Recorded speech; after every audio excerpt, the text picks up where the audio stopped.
Composite Flat, always accurate 3D to 2D flattening.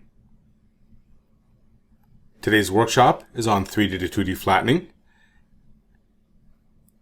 The topics covered include the Composite Flat workflow, interface and toolbar, mesh, the Composite Flat pre-flatteners, the accuracy optimizer, materials, understand the strain map, and a discussion of accuracy and results. The session today will be led by Composite Flat software engineer Luke Naranski. To begin, our Composite Flat tool, once it's installed, we give you a toolbar here that's split up into 4 different tabs. So the first tab deals more with pattern piece creation. So when you're creating your layup schedule, this is where you're going to come to create your offsets of your different pieces. So depending on how many layers are required for your part, you may want to offset your mesh here to account for the material accumulation. So we would do that in the piece creation tab. Also in the piece creation tab, we cover different steps for splitting up your layers into different plies. So for some layers you may want them split vertically up and down, others you may want them split horizontally, and you may want 45-degree splits, and we can do all these with the different tools in the piece creation tab. Once we've created our pieces, we move on to the meshing tab. This particular model is already a mesh, but we do have additional tools in the meshing tab for pre-processing. So we do have additional tools for processing the mesh. So if you have a very high polygon count mesh, we can reduce those meshes down to more manageable levels. And the meshing tab is for preparing your mesh for flattening with Composite Flat. So we've got some really good tools in there that help you with preparing your mesh for flattening and patterning with Composite Flat. Once we've prepared our mesh, our patterning tab, this is going to be our focus for today. This is where we do all the flattening work. So from here we use our pre-flatteners. We will optimize the patterns to produce your production-ready patterns. We can add grain lines. So that helps you account for the grain direction of your material. So if you're using some kind of weave material, you want to make sure that you have your grain orientation set correctly, both for optimization and for when you create your DXF. Your grain edge or a grain reference line will be placed on your DXF, and that's going to help you place it in the marker. And we also have patterning tools here for basic alignment markings to help you place your plies into the mold or onto the tool. After we've created a pattern, our last step is documentation. So from here, we have various tools for adding annotations to your document. Using these tools, we can create a ply book, basically just by adding different pages to a PDF. And we can add any kind of notes that may be required for the production floor. So using all these tools, we can cover the main steps required for producing a part right from model all the way to your finished pattern and documentation. So when we look at our part, we're just going to skip over to the patterning tab here. We start off usually with either a surface or a mesh. If you start with a surface, Composite Flat will flatten the surface as is. However, we do recommend you create a mesh from it first. So we will talk a bit more about that at our next session.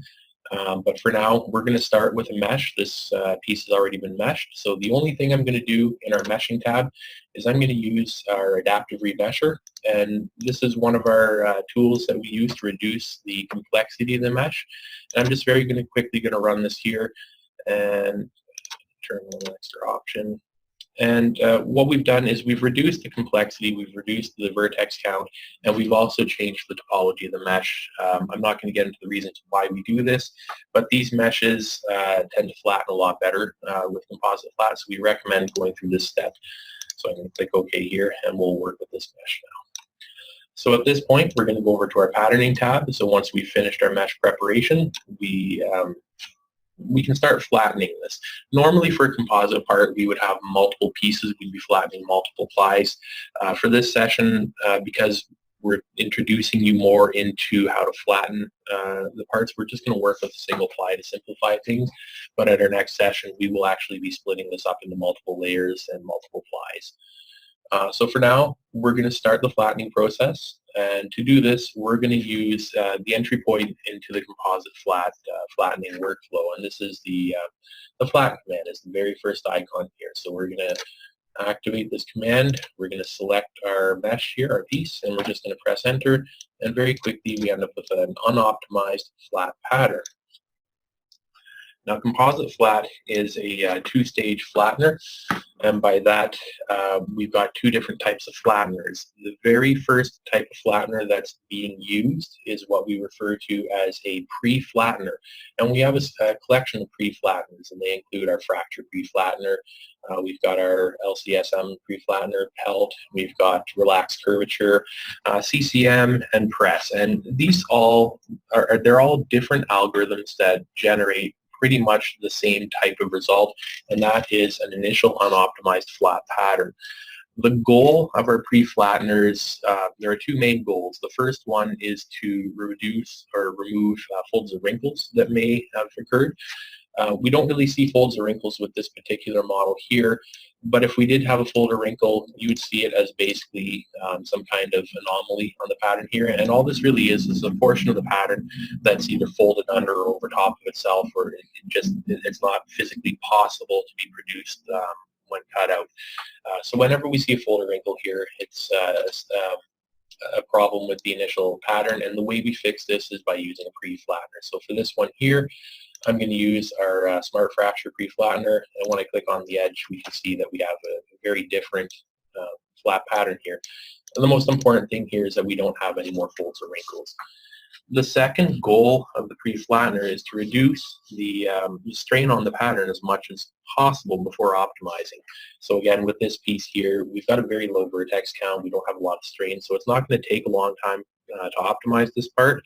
However, for larger parts with more vertices, more triangles, the more vertices and triangles we have on the part, the longer it actually takes to optimize. We will get to the same optimized result in the end, but it's by pre-flattening first, we can greatly reduce the amount of time we have to sit waiting for Composite Flat to optimize. So it's a very, very quick way to save yourself a lot of time. So we do have about 6 different pre-flatteners here. So we've seen our Smart Fracture pre-flattener, and it produces an initial unoptimized flat pattern.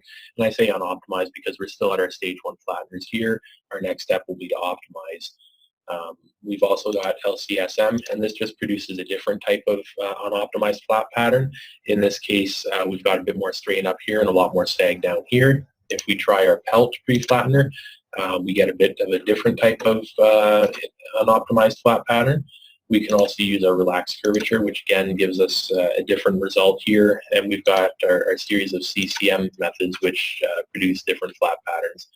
Our press pre-flattener is the one that's actually used by our flatten command. So if for whatever reason you want to go back to the initial pattern, you can use press and do that. So the reason we have different pre-flatteners is because they all kind of work differently on different types of geometry, and also for different shapes of geometry you might get a better result. So our Smart Fracture pre-flattener tends to work extremely well on developable or near developable surfaces.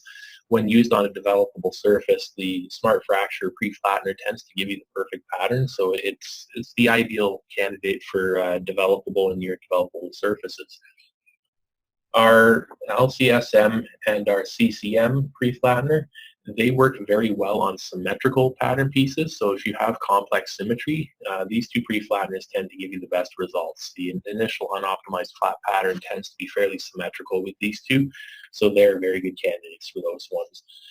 If you have a lot of double curvature to your pattern and it's just a very organic, free-flowing shape, then pelt usually is the best shape. It tends to be able to produce the best unoptimized flat pattern, free of folds and wrinkles. However, it does tend to introduce a bit more strain. But our primary goal is just to remove the folds and wrinkles from the pattern. So if you've got very organic flowing double curvature, pelt is usually the best option because it's most likely to produce a pattern that has no folds or wrinkles in it. So it tends to introduce a bit more strain, but the most important thing here is that we don't have folds or wrinkles on the pattern. Our relaxed curvature option tends to work fairly well for data that is noisy. So if you're working from a laser scan data and you've got a lot of noise in your data, you can see a lot of relief from the object that was scanned. And relaxed curvature tends to work the best for these types of objects. But again, depending on the shape, a lot of the other pre-flatteners work well. And really, there's nothing I can say that tells you a definitive guide for which pre-flattener has to be used for which object type, other than the rough guidelines. So normally, once you start using Composite Flat, you'll get a pretty good feel for which pre-flattener works best for the types of shapes and objects that you're flattening. And as always, there's nothing wrong with trying all the pre-flatteners. So I can use any of these pre-flatteners that I want as many times as I want. And that's okay because we're still on our first stage flattening right now. And once we're done pre-flattening, we're going to go and we're going to optimize this piece. And the optimize is always going to give us the final form of the pattern. So for this one, I'm going to start with our smart fracture here. This is going to probably give us the best result. And now that I've removed all the folds and wrinkles from our pattern and we've got a fairly low strain result, we're going to go ahead and we're going to use our second stage flattener now, and we're going to optimize the pattern. So we'll go ahead and we're going to start optimizing. And when we run the optimizer, we get our spring settings here. So we're not going to focus too much on a lot of these results. The only thing I'm going to draw your attention to down here is our material selection.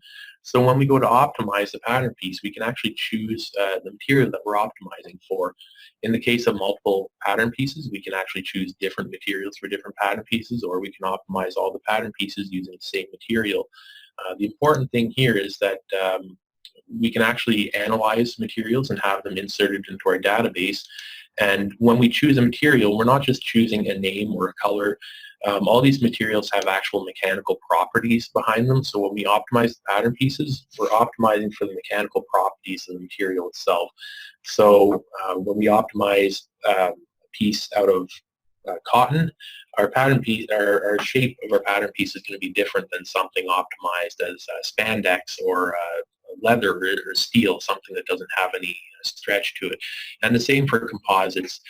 Cotton and other materials, spandex, they're going to stretch in the X and Y direction, as well as the bias, whereas something like a carbon fiber, it's not going to stretch very much at all in the X or Y direction. The material, the fibers are very rigid, but if we pull it in the bias direction, then it's going to deform.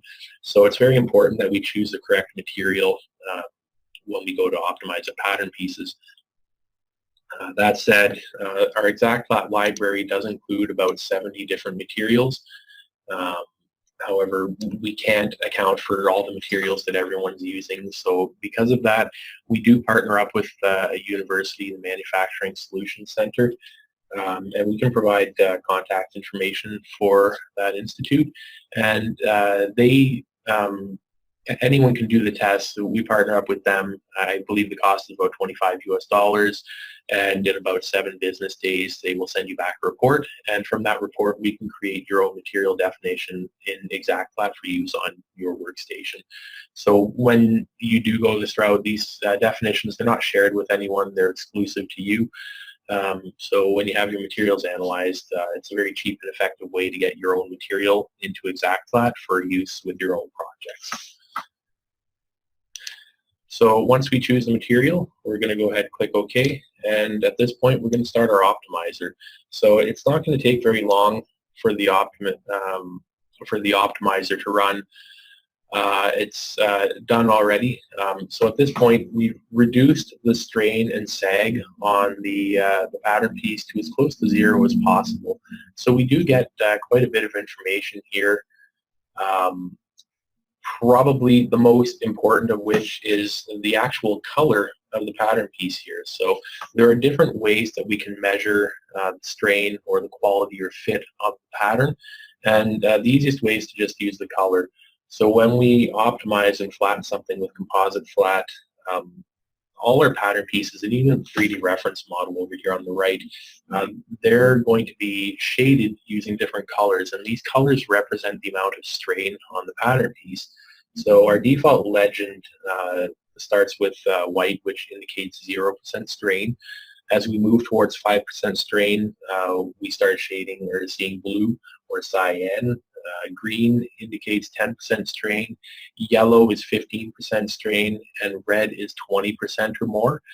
So depending on your material characteristics and your goals, different colors are going to mean or are going to indicate whether this pattern is acceptable or not. For something like a carbon fiber, this may be acceptable because of the double curvature. It really depends on the grain orientation. So typically for a part like this, I don't think you'd do it as a single piece. You might want to cut it into different plies. However, you can use the color of the piece to determine the quality and accuracy fit of the pattern. So for this one here, we're at cyan, which indicates we're at around probably 4 to 5% strain here. So depending on your project, that may or may not be acceptable. We also have a couple other ways to identify or determine the quality and the fit or the quality of the pattern. Another way would be to measure and compare the perimeter of the pattern piece against the perimeter of the 3D model piece, and we can easily do that using our spring status here. So when we start looking at the report, we've got a boundary length value here, and that's telling us that the boundary length of our 3D model is a little over 1,000 millimeters.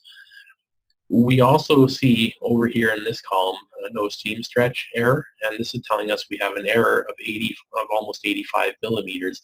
And really what this is telling us is that we've got a discrepancy of about 85 millimeter difference between the 2D pattern perimeter length and the 3D model perimeter length.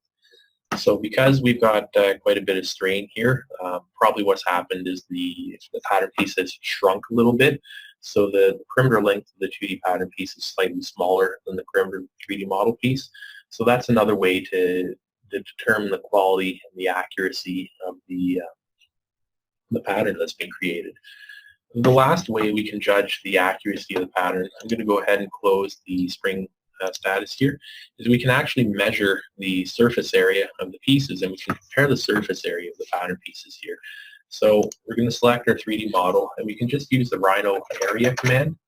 And this is telling us that we've got an area of about 66,000 square millimeters. And if we compare that to the 2D pattern, we've got an area of about 66,000. So we're going to have to get a little more granular here.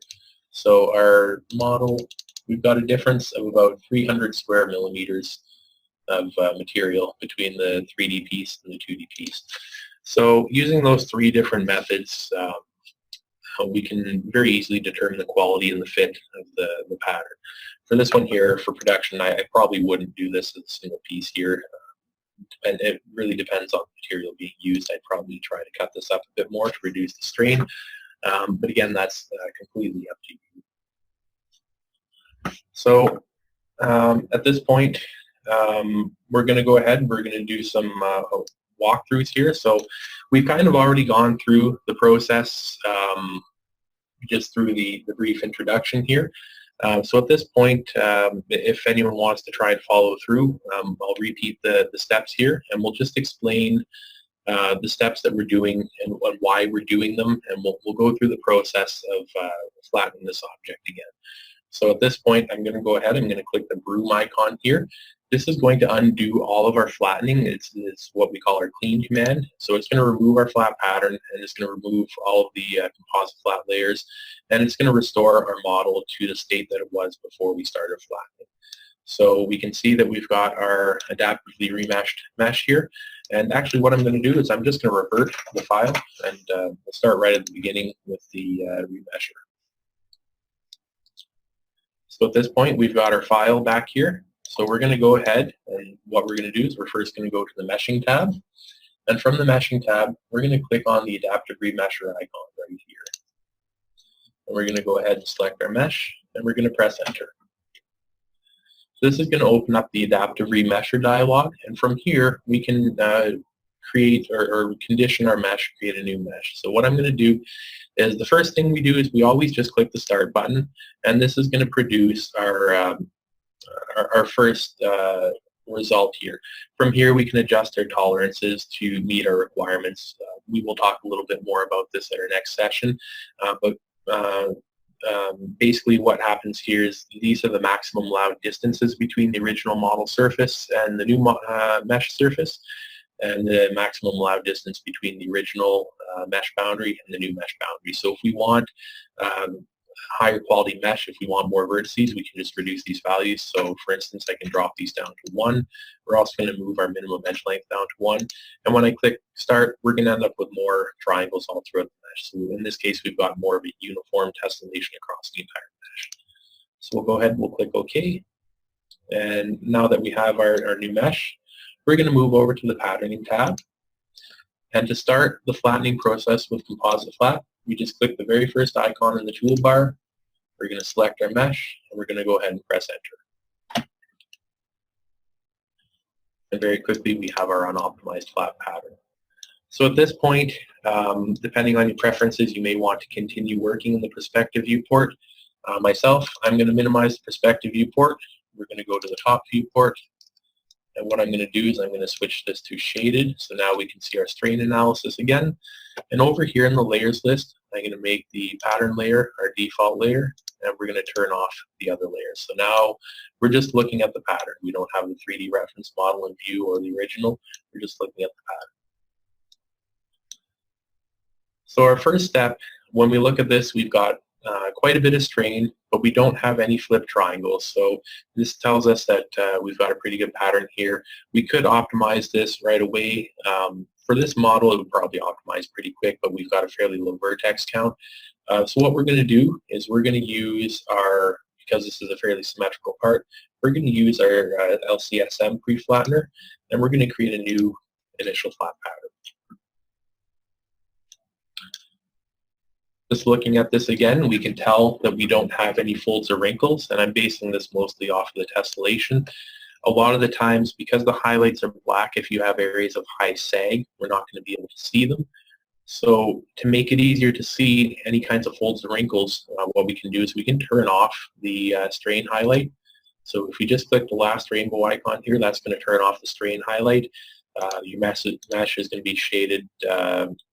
For me, because my layers are black here, the mesh is shaded gray. And if we had any folds or wrinkles here, they'd stick out very easily. So if we did have a fold or wrinkle, I'm just going to intentionally create one here. We'd see a little artifact here. If we zoom in, we can see the inset triangles. If we zoom out, we can actually see a cross here. So this is indicating the presence of a fold or wrinkle.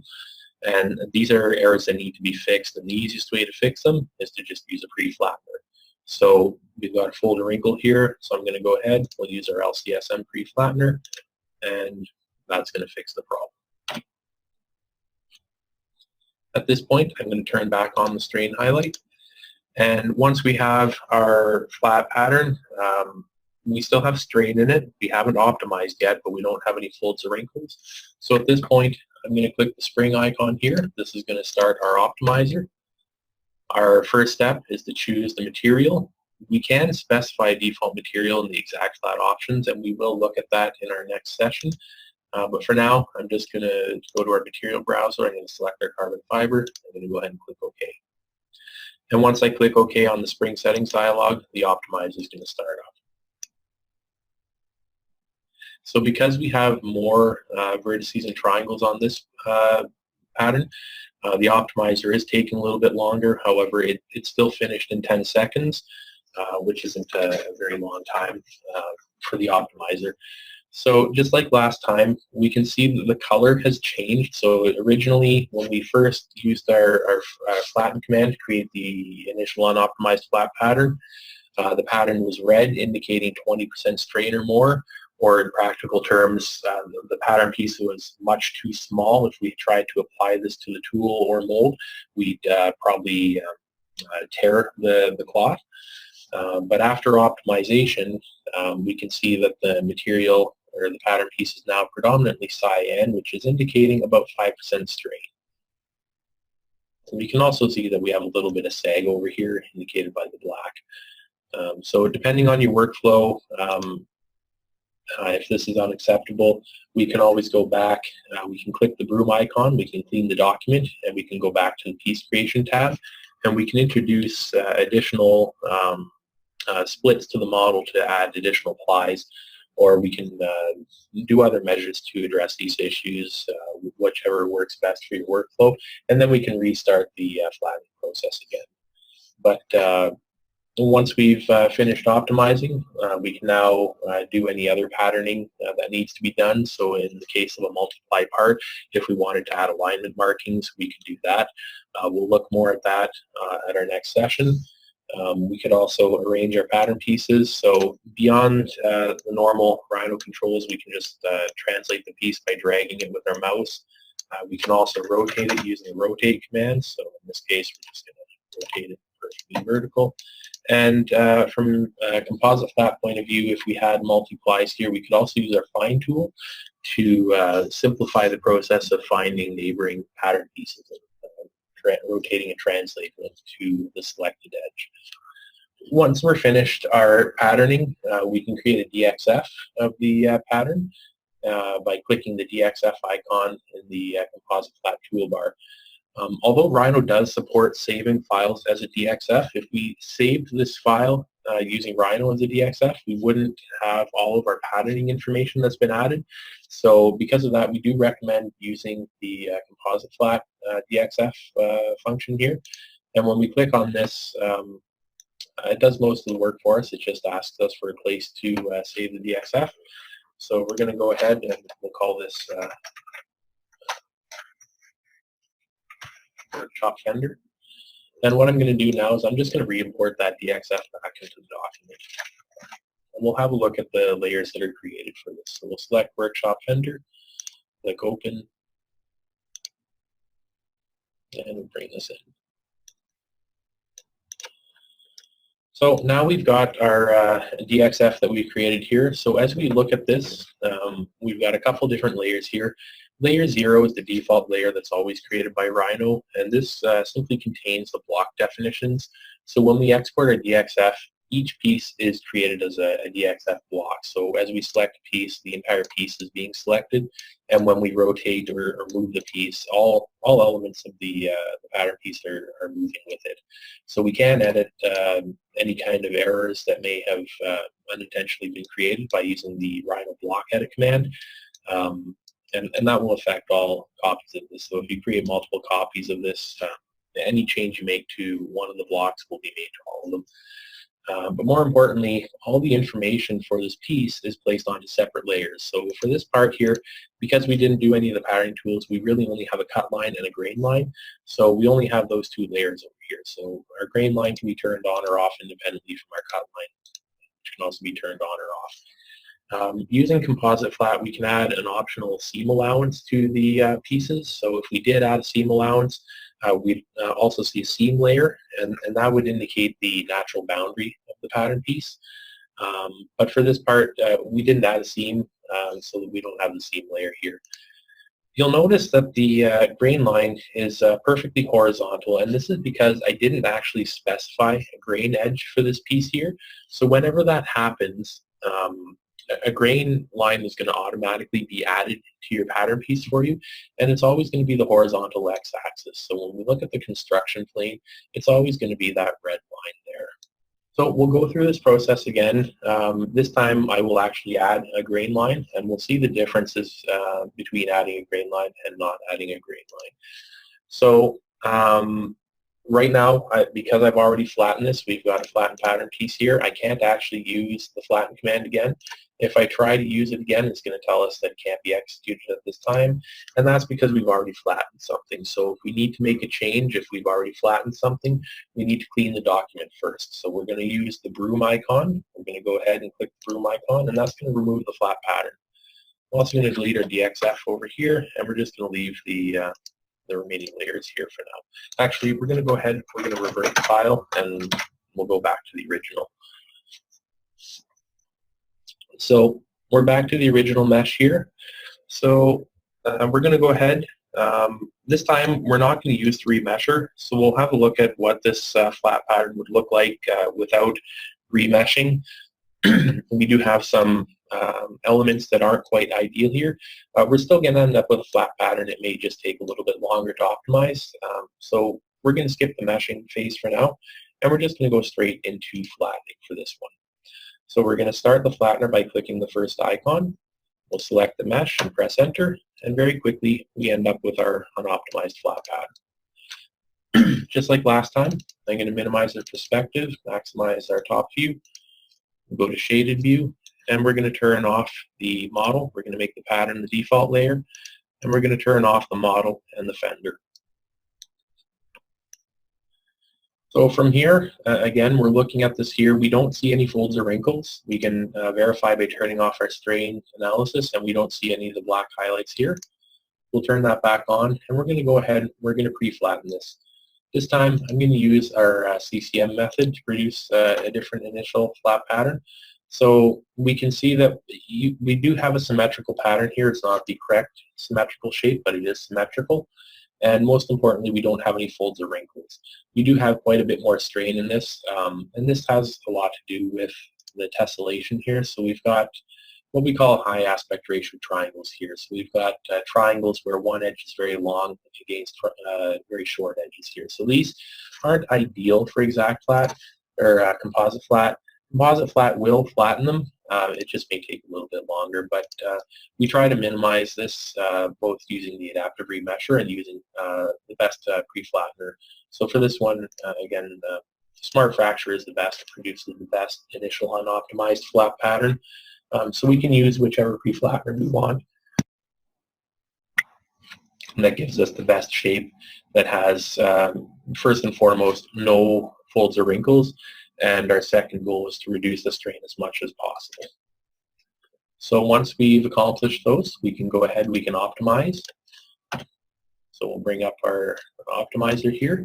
We're going to change our material. In this case, we're going to select a carbon fiber. And we'll go ahead and we'll click OK. And this is going to start the optimizer. So we're starting with a fairly low strain position, but because we didn't run the optimizer or the adaptive remesher, this time it's actually taking longer to optimize this pattern piece. So last time when we did the adaptive remesher, it took about 10 seconds to optimize the pattern piece. This time it took about 19 seconds, or almost twice as long. So this is mostly because of the high aspect ratio triangles in this model here. When we look at the strain map here, we can also see artifacts all the way along the edges here. And again, this has to do with the high aspect ratio triangles. So this is one of the reasons why we always recommend using the adaptive remesher. You get a much better result, and it also takes a lot less time to optimize the pattern piece. We're still working with very low vertex counts here, so it's still not taking a very long time. But if you have more complex shapes with more double curvature and your vertex count is over 1,000 vertices, it could take quite a while to optimize the pattern. So that's why we recommend using the adaptive remesher. So at this point, we don't really have to rotate our piece. If we did, we can simply use the Rhino commands. We're going to use the Rhino rotate command. This time I'm going to turn on our vertex snap here. We're going to select our one vertex there. And we're just going to rotate this so it's perfectly vertical. I'm just going to hold shift on the keyboard, and this is going to lock my second selection point so it's perfectly vertical or horizontal to the first one. And we can use that to very easily orient our pattern piece here. Once we've finished adding all of our patterning information, we can go ahead and create a DXF using the Composite Flat DXF tool. And it just asks you to choose the location. So we'll call this Workshop Fender 2. And now we can go ahead and re-import this into the document to verify that the pattern is correct and that there aren't any anomalies with it. So sometimes, depending on the quality of the model that's been selected for flattening, you may end up with strange results here. So if your pattern comes to a very sharp point and you have a seam allowance, you may see a very, very long extended seam allowance. You might want to repair that at this stage. Or if you have any kind of defect along the edge that wasn't visible on the pattern, you might see it a lot more on the DXF. So that could be an indicator that you've got a problem that needs to be repaired. So it's always a good idea to re-import your DXF just to visually inspect it to make sure that it's in good order. So I did forget to add our grain line. So what I'm going to do, I'm going to delete our DXF. We're going to go ahead, we're going to use the grain line tool, and we're going to add a grain line. So in this case, we're going to add it perfectly vertical. So we're just going to select an edge that's perfectly vertical, and it may be easier at this point to turn on our edge highlight. This is going to allow you to see the triangles on the pattern, and now when we use the grain tool, it's very easy to select a vertical edge. So we're just going to select this edge, and this is going to act as our grain edge. We're not going to use any of the global target strain options. We're just going to click OK, and now we'll re-export this. We'll recreate the DXF, Workshop Fender 2. Now when I import this, we're going to notice that our grain line is perfectly vertical.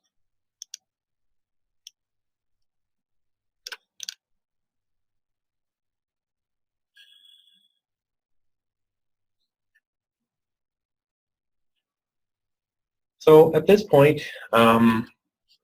we've created our flat patterns, we've created our DXFs. At this point, normally we would move on to our documentation tab, and we start the work to create our plybook and documentation. We're not going to talk about that much today. We are going to talk about that at our third session. So our next session, we're going to focus more on the piece creation, so how we create our different offsets, how we create our splits to accommodate our layup schedule. And for our third session, we're going to talk more about documentation, how we add annotations and documentation and notes, and how we can create a plybook from our work here. You've got a color graduation to show how much strain is in the pattern after it's been created. Mm-hmm. And you were saying that the cyan color is around 5%. Do you have any numeric values for being able to judge how much strain is actually in that pattern? We don't have any way to just move your mouse over the pattern to determine how much strain is there. But what you can do, I'm just going to go ahead and optimize this again here. What we're looking for is, we've got a couple different values in the optimization report that give you a sense for the quality of the pattern. Probably the most useful would be the average energy density. So this is the average amount of strain that's in the pattern.